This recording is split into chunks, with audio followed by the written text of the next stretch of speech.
So, ayan. Andito na kami ngayon. O, diba? So, diba? Ang ganda.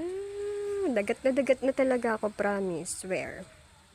So, ayan. Ito yung view sa labas ng aming cottage. O, diba? Parang alam naman natin walang katao-tao, diba? So, oh. So, ngayon, tutur ko kayo sa cottage namin. O, diba? Kahit hindi naman siya gano'ng kalakihan. Pero okay na. At least as in, promise. Okay na to. Good for 2 person only. O, diba?